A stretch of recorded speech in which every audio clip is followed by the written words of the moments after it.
నాయకుడు అన్నవాడు ప్రాంతీయ పార్టీలు ఇప్పుడు ఉదాహరణకి పవన్ కళ్యాణ్ గారి విషయమే తీసుకోండి సార్ 2 స్థానాలు ఆయన ఓడిపోయారు కాంగ్రెస్లో ఏమైనా తగ్గిందా బయటికి రావడం మానేసి ఇంట్లోంచి రాజకీయాల నుంచి నేను కూర్చున్నాడు నాయకుడు అన్నవాడు అలాగే ఉంటాడు సార్ 23 స్థానాలకు పరిమితం మీరేం మాట్లాడారు వస్తుందండి ప్రసాద్ గారు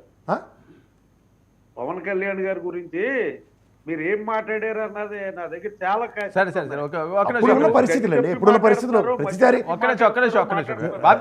అది డిబేట్ పెడితే నేను మాట్లాడుతున్నాను ఒక విషయం చెప్తాను అది కంప్లీట్ చేసిన తర్వాత మాట్లాడతాను సరే ఇప్పుడు అధినాయకుడు అన్నవాడు ఎవడైనా సరే మొక్కవని ఆత్మస్థైర్యంతో ఉంటారు ఇప్పుడు 23 స్థానాలకు పరిమితం చంద్రబాబు గారు కాడిది లేదు కదా పెర్మిటేషన్స్ కాంబినేషన్స్ ఆయన వయసు సహకరించిపోయినా లోకేష్తో పాదయాత్ర చేయించారు ఆయన సబ్సిక్వెంట్గా వాళ్ళ పార్టీ అధికారానికి పవన్ కళ్యాణ్ గారితో ఎలాని ఒక్కరితో నాతో కాదన్న దగ్గర సమైక్య కృషితో వాళ్ళ బీజేపీతో కూడా ధర్మ పోరాట దీక్షలు చేసిన తర్వాత కూడా రాజకీయ క్షేత్రంలో ఏం చేయాలన్న దాని మీద ఆయన అవుట్కమ్ ఏమైంది 164 సీట్స్తో సస్టైన్ అయ్యారా లేదా 23 స్థానాలకు పరిమితమైన తెలుగుదేశాన్ని చూసాం 11 స్థానాలకు పరిమితమైన వైఎస్ఆర్సీపీని చూసాం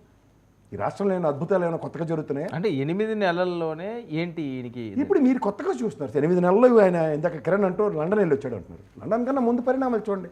రైతుల సమస్యల మీద ఒక ధర్నా జరిగింది విద్యుత్ ఛార్జీలు ట్రూ అప్ ఛార్జీలు పెరిగి మీద ఒక ధర్నా రాలేదు కదా బయటికి ఆయన రాకుండానే ఎంతమంది వచ్చారు చూడండి మీరు ప్రకాశం జిల్లాలో చూడండి ఒకసారి 2 కిలోమీటర్ల మేర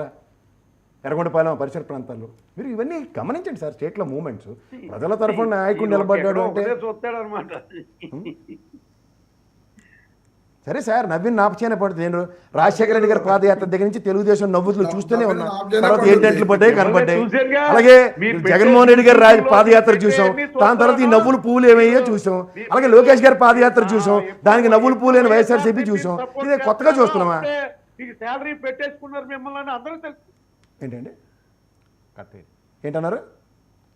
మిమ్మల్ని శాలరీ కాల్ పెట్టేసుకున్నారన్న సంగతి నేను అంత దిగజారలేదు సార్ నా స్థాయి ఏంటో నాకు తెలుసు నేను ప్రొఫెషనల్ చార్ట్ అకౌంటెంట్ నా సంపద ఏంటో నాకు తెలుసు మీకు మీరు స్టూడియోకి ఎప్పుడు అలాగే నాతో కిరణ్ వచ్చారో వాళ్ళందరికీ తెలుసు నేనేంటి శాలరీలు ఏం బెటర్ శాలరీలు మీకు శాలరీ ఇచ్చి పంపిస్తారు రెడ్డి మీరు చెప్పారు కదా సార్ మీరు చెప్పారుగా ఏమని మీరు ఏమేమి మాట్లాడారో అన్ని నా దగ్గర ఉన్నాయి ఏం చేస్తారు అట్లా పెట్టుకుని నేను మాట్లాడిన దానికి మీకు 164 రాకుండా ఆగిపోయిందా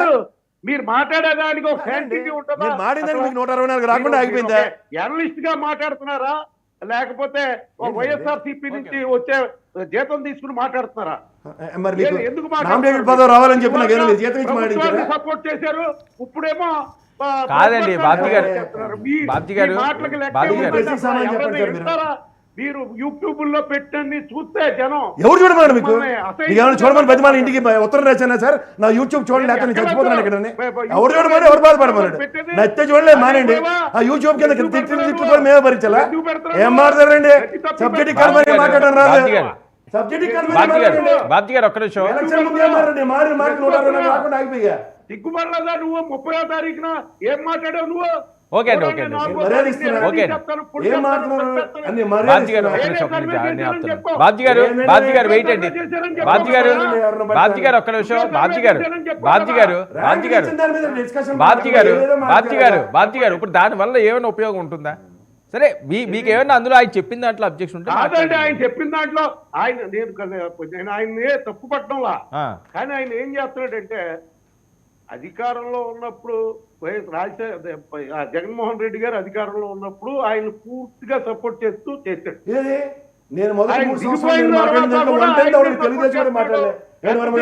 ఆయన నెగిటివ్ గా కూడా మాట్లాడిన సందర్భాలు